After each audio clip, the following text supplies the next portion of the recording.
నమస్తే రమ్మగారు. నమస్తే జయ. రమ్మగారు, మన సాంప్రదాయం ప్రకారం మనం ఏమనుకుంటామంటే కర్మ ఎప్పటికీ ఉంటుంది. అది మంచి కర్మైనా చెడు కర్మైనా కూడా ఎన్ని జన్మలైనా మనల్ని వెంటాడుతూనే ఉంటుంది అనుకుంటాం కదా. ఇప్పుడు కలియుగంలో ఉన్నాం. కలియుగంలో కర్మ సిద్ధాంతం అసలు ఎలా పనిచేస్తుంది అంటారు? చాలా ప్రత్యేకమైన వాక్యాలు కొన్ని చెప్తారు. శ్లోకం నాకు గుర్తులేదు, కానీ ఒక విషయం చెప్తా. నువ్వు ఏదైనా చేస్తే చెడు, మంచి కానీ చెడు కానీ, దాని ఫలితం 3 పూటల్లో కానీ, 3 రోజుల్లో కానీ, 3 వారాల్లో కానీ, 3 నెలల్లో కానీ, 3 సంవత్సరాల్లో కానీ నిన్ను చేరి తీరుతుంది బూమరాంగ్ లాగా. నువ్వు విసిరావు, మంచి విసిరావు, మూడో పూటే నీకు ఆ మంచి తాలూకు ఫలితం రావచ్చు. రాలేదు, 3 రోజులకి రాలా, 3 నెలలకి రాలా, 3 సంవత్సరాలకి అయినా ఖచ్చితంగా వస్తుంది.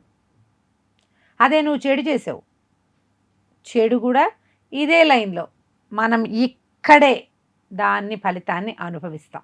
ఎక్కడికో వెళ్ళి పైన స్వర్గం నరకం ఏం లేవు, అవన్నీ జరుగుతూ ఉంటాయి. వాటిది అది ఉంటుంది, వీటికి ఇది ఉంటుంది.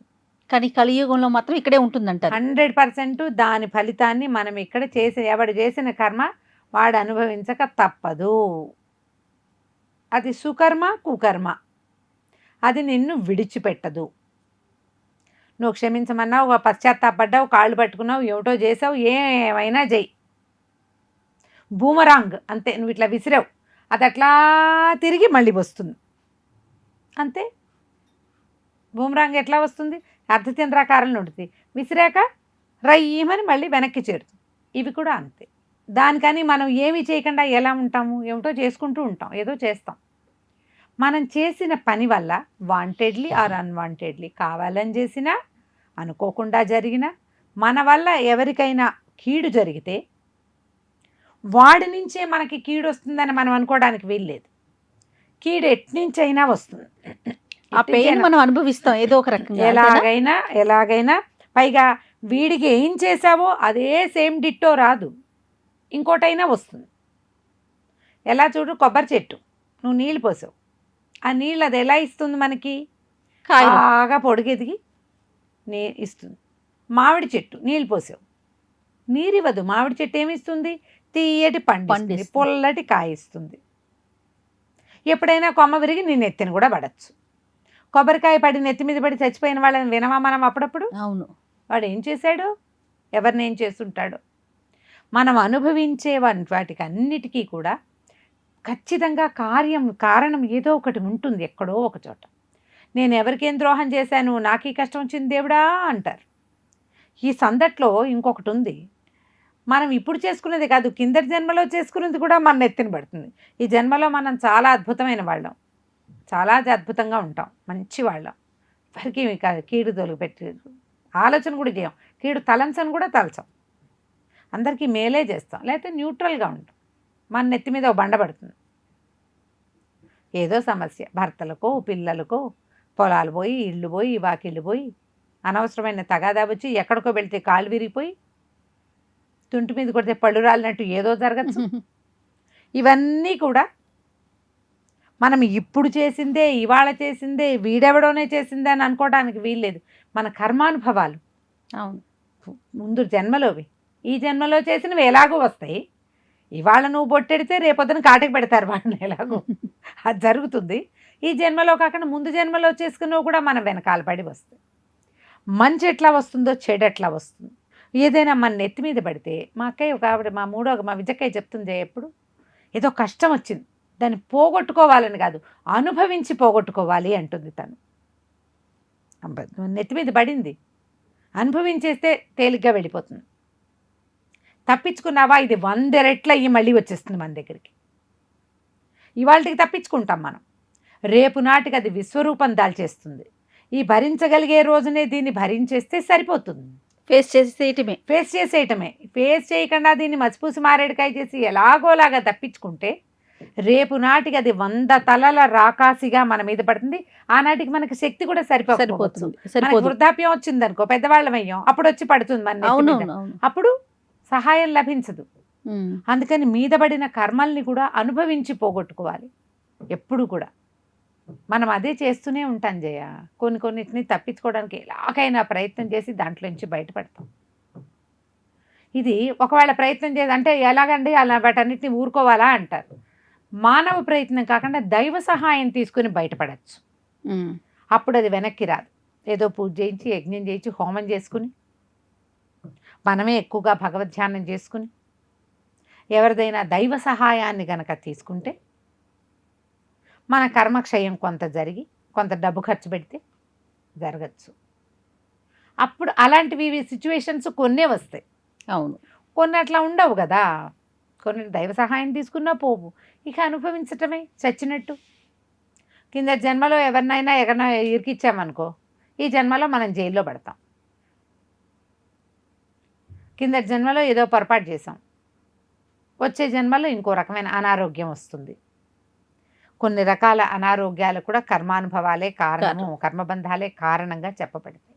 ఇప్పుడు మనం ఏం చెయ్యాలి మరి? ఎలాగండి ఇదంతా ఇలా మరి కష్మలంగా ఉంది కదా, ఏ పక్కకి చూసినా మన సంగతి ఇలాగే ఉన్నది కదా. అదే కదా, దేంట్లోకి దూకాలో వద్దో తెలీదు, చేయాలో వద్దో తెలీదు. సాధ్యమైనంత మంచి పనులు చేయడానికి ట్రై చేయండి, న్యూట్రల్గా ఉండండి.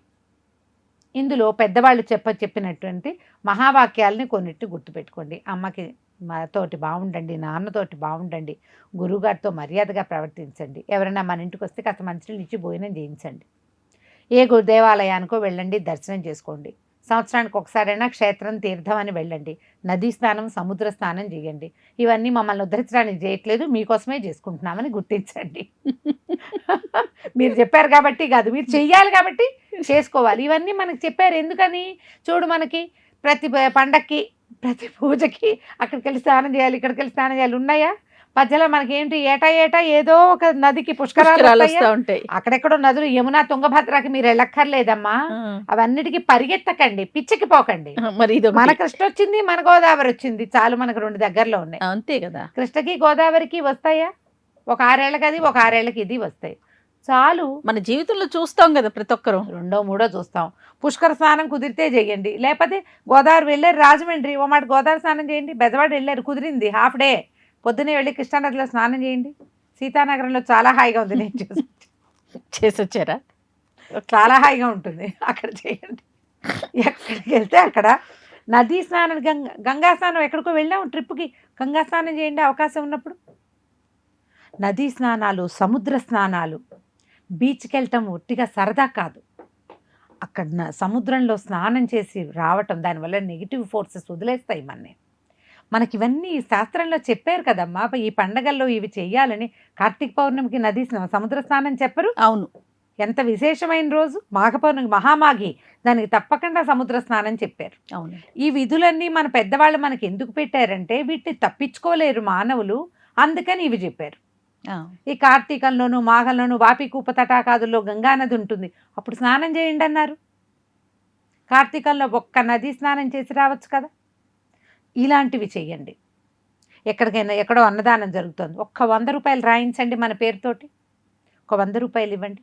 దేవాలయాలకు వెళ్తామా, హుండీలో కూడా 10 రూపాయలు వేయండి, అయ్యగారి పళ్ళెంలో ఒక 10 రూపాయలు వేయండి, వాకిట్లో ఒక ముష్టి వాళ్ళు ఎవరో ఉంటారు, ఒకళ్ళకో ఇద్దరికో 2 రూపాయలు, 1 రూపాయి ఇవ్వండి. ఎవరైనా చదువుకునే పిల్లలకి చదువుకు సహాయం చేయండి, ఎవరిదైనా పెళ్ళి ఓ 10 రూపాయలు ఇవ్వండి.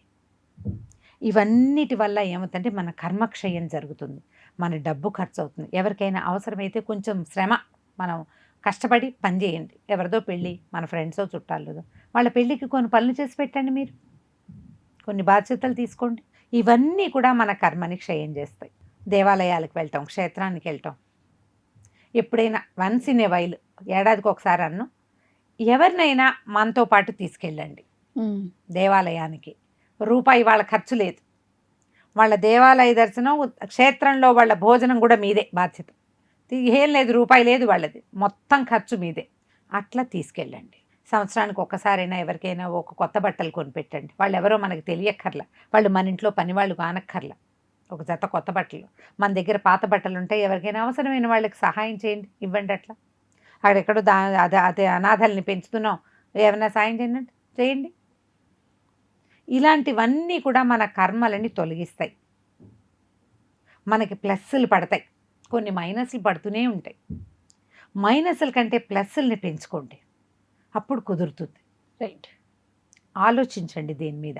ఇప్పుడు ఇది నేను చెప్తుంటే ఏమిటో పెద్ద లిస్టుగా ఏదోగా ఇవన్నీ మీరంతా మనం చేయదగినవి చేస్తున్నవి. చేయదగినవి మనం చేస్తున్నవి చేయదగినవి చాలా మంది చేస్తారమ్మా అవునా ఇవన్నీ. గురు? మేము చేస్తామండి అని పెడతారు చూడు, అన్ని కామెంట్స్ మేము ఇలాగే చేస్తున్నాము అని పెట్టకపోతే చూడు నువ్వు, అందరూ చేస్తారు. వాటితో మన కర్మ క్షయం అవుతుందని నమ్మండి, ఇది ప్రధానమైనది. తర్వాత నేను అది చేసా ఇది చేసా అని చెప్పకండి, చేసేయండి హాయిగా. అంతే. మీరు ఊపిరి తీస్తున్నారు, మాకు చెప్తున్నారు రోజు ఇవాళ ఇన్ని శ్వాసాలు చేస్తానండి అని చెప్తామా? చెప్పం కదా. అలాగే ఈ చేసే పనులన్నీ కూడా మీరు ఎవరికి చెప్పకల, ప్రదర్శన చెయ్యొద్దు, చేసుకుంటూ పోండి. అప్పుడు ఈ కర్మలు ఈ బంధాల నుంచి మనం కొంచెం విడివడి ఉండగలుగుతాం. రైట్. నమస్తే రమణ. నమస్తే.